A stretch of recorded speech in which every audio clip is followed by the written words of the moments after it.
নমস্কার, দেখছেন কলকাতা টিভির সঙ্গে রয়েছে আমি স্বর্ণালী। শুরু করছি সংবাদ সারাদিনের শুরুতেই যে খবরের দিকে নজর থাকবে, তাহলে কি ফাঁকা মাঠে এবার বোমা মারলেন ট্রাম্প? রাষ্ট্রপুঞ্জের প্রাক্তন অস্ত্র পর্যবেক্ষক স্কট রিটার তেমনটাই বলছেন। ট্রাম্পের কথা শুনতে রাজি হয়নি ইরান, তাই মুখ বাঁচাতে মার্কিন বোমা বর্ষণ, এমনটাই জানানো হয়েছে আপনাদের জানিয়ে রাখি। এবং সেখানে একাধিক প্রশ্ন সামনে আসছে। রাষ্ট্রপুঞ্জের প্রাক্তন অস্ত্র পর্যবেক্ষক স্কট রিটার তেমনটাই বলছেন, ট্রাম্পের কথা শুনতে রাজি হয়নি ইরান, তাই মুখ বাঁচাতে মার্কিন বোমা বর্ষণ। যেহেতু ইরান তাদের কথা শুনতে রাজি হয়নি এবং সেই কারণেই মুখ বাঁচাতে মার্কিন বোমা বর্ষণ। ফোরদোসে মার্কিন হামলায় ইরানের কোনো ক্ষতিই হয়নি। নাতানস এবং এম্পাহানে খালি জায়গায় বোমা ফেলেছে আমেরিকা এবং সেখানেই উঠছে একাধিক প্রশ্ন। আপনাদের জানিয়ে রাখি, যেহেতু ইরান, আমরা দেখেছিলাম ইরান ইতিমধ্যেই রাজি হয়নি ডোনাল্ড ট্রাম্পের কথা শুনতে এবং সে কারণেই তাই কি মুখ বাঁচাতে মার্কিন বোমা বর্ষণ, সেই প্রশ্নই উঠছে।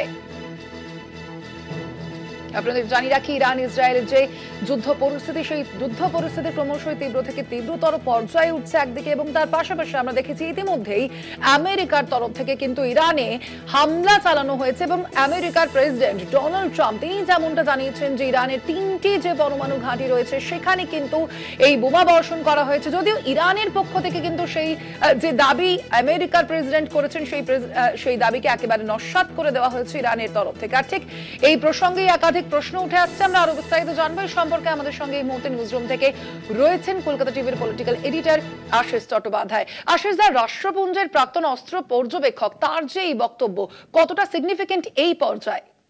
দেখো, এটা একটা সাংঘাতিক গুরুত্বপূর্ণ বক্তব্য বলা যায়, কেননা যে ভদ্রলোক এই পোস্ট করেছেন বা এই কথা বলেছেন তিনি রাষ্ট্রপুঞ্জের প্রাক্তন অস্ত্র পর্যবেক্ষক, এনার নাম স্কট রিটার, এবং তিনি জানেন যে কোথায় কিভাবে অস্ত্র গুদামে রাখা হয় বা কিভাবে অস্ত্রকে রক্ষা করা হয়, বাইরের দেশের বোমা হামলা বা মিসাইল হামলার থেকে বাঁচাবার জন্য কি ধরনের বাংকার, শেল্টার বা অন্যান্য অস্ত্রাগারের ব্যবস্থা করা হয়, এইগুলো তারা ভালো করেই জানেন। এই রাষ্ট্রপুঞ্জের যারা অস্ত্র পর্যবেক্ষক তারা সেগুলো ভালো করেই জানেন। অনেক সময় বিধ্বস্ত এলাকায় যখন সংঘর্ষ বিরতি হয় তখন এই রাষ্ট্রপুঞ্জের অস্ত্র পর্যবেক্ষকরাই সেখানে যান এবং কোথাও কেউ অস্ত্র জড়ো করছে কিনা সেসব ব্যাপারে নজরদারি করেন।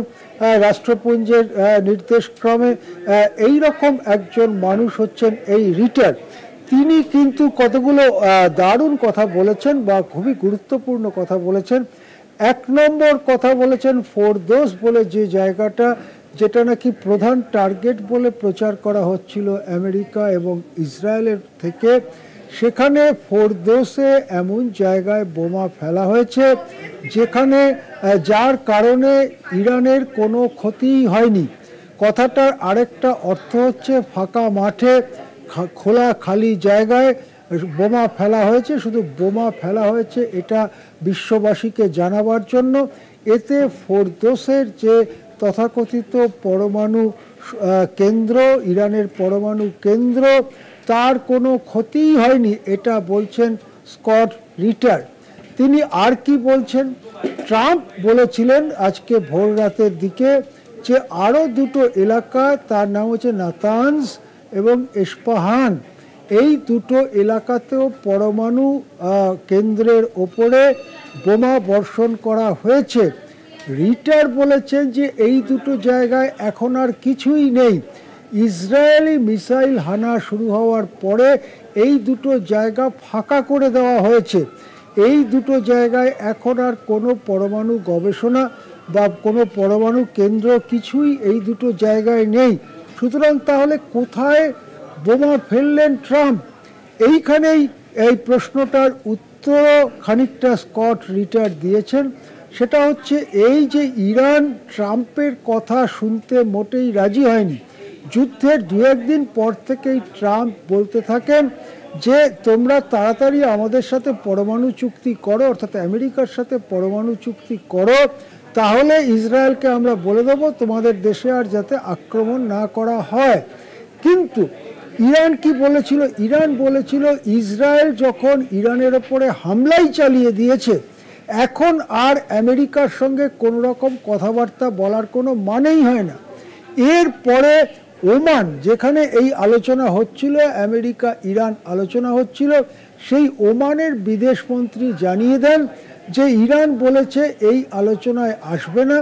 এই পরিস্থিতিতে মার্কিন এবং ইরান আলোচনা, সেই আলোচনা অনির্দিষ্টকালের জন্য স্থগিত হয়ে যাচ্ছে। এরপরেও ট্রাম্প নানান সূত্রে ইরানের লিডারশিপের কাছে, ইরানের নেতৃত্বর কাছে বার্তা পাঠিয়েছেন যাতে একটা কোনো সমঝোতা, অর্থাৎ ইরান কিছুটা মাথা ঝোঁকালে একটা কোনো সমঝোতা হতে পারে, কিন্তু ইরান মাথা ঝোঁকাতে একেবারেই রাজি হয়নি। এই পরিস্থিতিতে মার্কিন দেশের অন্দরেই প্রশ্ন উঠছে, তাহলে ট্রাম্পের কথা কে শোনে? ট্রাম্প নিজেই নিজের বুক বাজাচ্ছেন, অথচ ট্রাম্পের কথা তো ইরান শুনছেই না।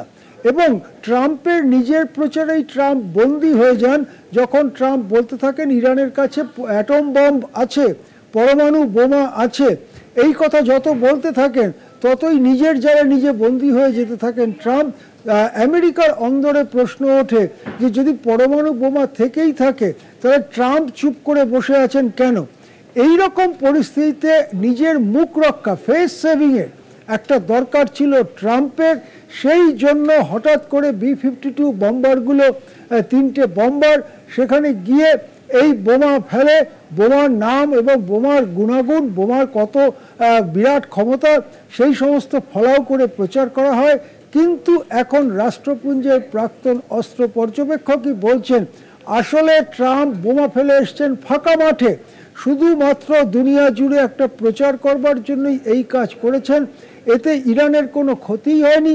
ফোরদোসে যেখানে বোমা ফেলেছেন সেখানে আসল জায়গার থেকে বেশ খানিকটা দূরে ফাঁকা মাঠে ফেলেছেন। আর নাতানজ এবং ইস্পাহান, এই দুটো জায়গা অনেক আগেই ইরান খালি করে রেখেছে। ইসরায়েলি মিসাইল হানা শুরু হওয়ার পরেই সেই জায়গা খালি করে দেওয়া হয়েছে। সুতরাং সেখানে বোমা ফেলে ফাঁকা মাঠেই বোমা ফেললেন ট্রাম্প। এই কথা বলে কিন্তু ট্রাম্পের যে নিজের বুক বাজানো, নিজের গর্বের হাড়ি, তাকে হাঁটে ভেঙে দিলেন এই রাষ্ট্রপুঞ্জের প্রাক্তন অস্ত্র পর্যবেক্ষক।